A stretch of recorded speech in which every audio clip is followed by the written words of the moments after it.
ముందు మురిసిపోయి పండగ గుర్తెరగకపోతే ఎలా? పండగొస్తుంది అని ఎదురుచూచి మురిసిపోయి అన్నీ సిద్ధపరుచుకొని అసలు పండగొచ్చిన సంగతే తెలియకపోతే ఎలాగా? పండగ దినాన్ని నీవు మరిచిపోతే ఎలాగా కదా? అలాగుంది. దేవుడు నీ ఎదుటికి వచ్చి ఏం కావాలనో కోరుకో అని అంటుంటే నీవెందుకు మౌనంగా ఉన్నావు? ఇంకా ఆయన రాలేదని ప్రార్థన ఆలకించువాడా, నా ప్రార్థన ఆలకించుము అని ఎంతసేపు అంటావు? ఆయన వచ్చి చాలాసేపు అయింది, చెప్పుకోవటమే ఆలస్యం నీది. అవును, యెహోవా నా ప్రార్థన ఆలకింపుము, నా విన్నపములకు చెవియొగ్గుము, నీ విశ్వాస్యతను బట్టి నీ నీతిని బట్టి నాకు ఉత్తరమిమ్ము అని కీర్తనకారుడు అయిన దావీదు మొదలెట్టాడు 143వ కీర్తనలో తన ప్రార్థించడము మొదలుపెట్టాడు. దేవుడు ఆలకించటం ఇంతకు ముందే ప్రారంభించాడు. అవును, నీ జీవితంలో కూడా దేవుని ఎదుట ఆయన నా ప్రార్థన ఆలకిస్తే బాగుండు, పలానా విషయంలో నా జీవితంలో ఉన్న సమస్యకు దేవుడు పరిష్కారం ఇచ్చింటే బాగుండు, పలానా విధమైనటువంటి కొరత నా జీవితంలో ఉంది, దానికి సమాధానం ఇచ్చింటే బాగుండు, నా ప్రార్థన ఎప్పుడు ఆలకిస్తావయ్యా అని అడుగుచున్న నీ జీవితంలో ఇంతకు ప్రార్థించావా? ఇంతకు విన్నపించావా? ఇంతకు మొరపెట్టావా?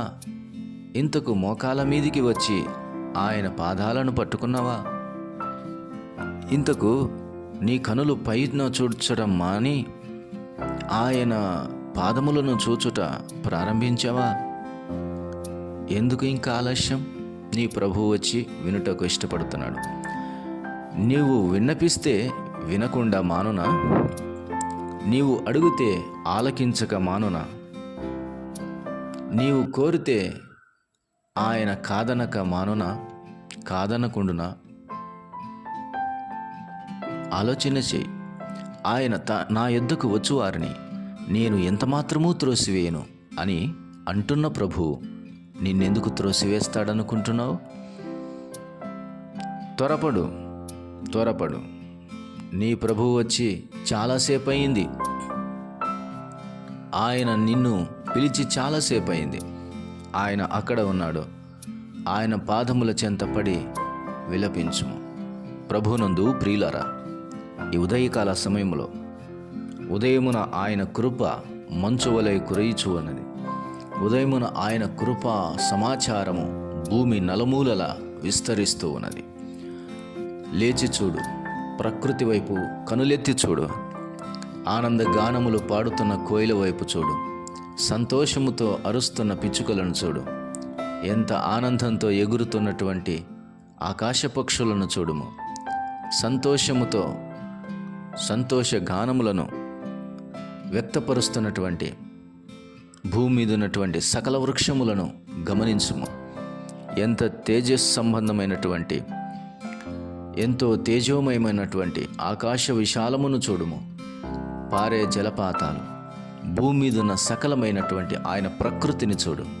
ఆయన కృప నుండి ఎంత ఆనందంగా ఆహ్లాదకంగా ముందుకు వెళ్తున్నాయో, అదే కృప నీ మీద పడుచుండగా, అదే కృప నిన్ను ఆవరిస్తుంటుండగా దాన్ని అందిపుచ్చుకోవటమే నీ బాధ్యత, దాన్ని పొందుకోవటమే నీ బాధ్యత.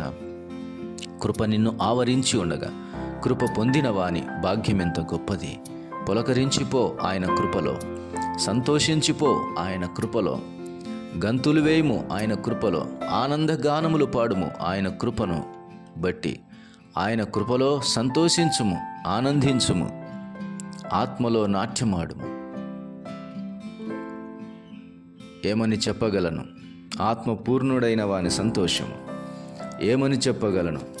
ఆయనతో ముఖాముఖిగా మాటలాడుచున్న వాని వైభవం, ఆయనతో మాటలాడుచుండగా, ఆయనతో సమయము గడుపుతుండగా అతని ముఖ చర్మము ప్రకాశించిన సంగతియే అతడు ఎరగకపోయెను. నిర్గమకాండ 34వ అధ్యాయంలో 29వ వచనములో మోసే సంగతి, మోషే సీనాయి కొండ దిగుచున్నాడు.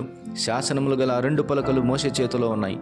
అతడు ఆ కొండ దిగుచుండగా ఆయన అతనితో మాట్లాడుచున్నప్పుడు తన ముఖ చర్మము ప్రకాశించిన సంగతి మోషేకు తెలిసి ఉండలేదు. అందుకనే అహరోనును ఇశ్రాయేలులందరూ మోషేను చూచినప్పుడు అతని ముఖము ప్రకాశించెను గనుక వారు అతన్ని సమీపింప వెరచిరి. దేవునితో నీవు సమయము గడుపుతూ ఉండగా, ఆయనతో నీవు సమయము వెచ్చించి ఆయన పాదముల దగ్గర నీవు ఉన్నప్పుడు, ఆయన కృపలో నీవు సంతోషిస్తూ ఉన్నప్పుడు నీ ముఖము ప్రకాశిస్తూ ఉంది, నీ హృదయం ఉల్లసిస్తూ ఉంది, నీ దేహము ఆనందముతో కేకలు వేయచ్చు ఉంది. It not possible to express such a great time, beautiful time with the Lord. అందుకనే ఆలస్యమేలా, ప్రభు వినుటకు వచ్చి ఉన్నాడు. విన్నపము తెలిచే ఆయన ఆలకించుటకు వచ్చాడు. ఆరంభించు నీ ప్రార్థన. అడగటం మొదలెట్టు. ఆయనతో మాట్లాడుతూ అడిగేసేయి. అడగటం ఆయనతో మాట్లాడటమే, ముఖాముఖిగా మాట్లాడటమే.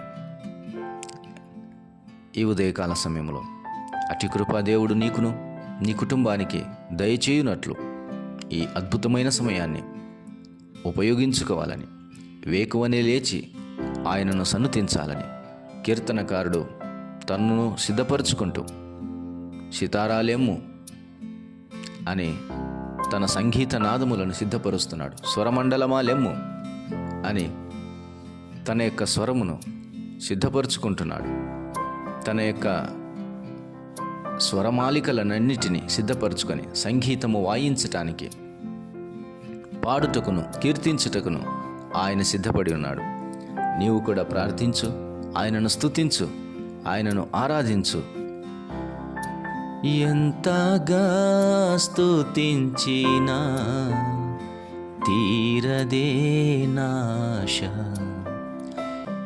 ఏమిచ్చి దర్శించినా తీరదే నరుణము. ఎంతగా స్తుతించినా తీరదే నాశ, ఏమిచ్చి దర్శించినా తీరదే నరుణము.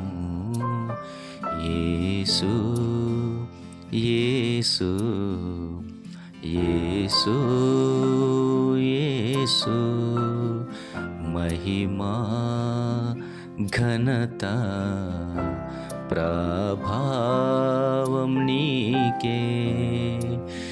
ఎంతగా స్తుతించినా తీరదే నాశ, ఏమిచ్చి దర్శించినా తీరదే నారుణం.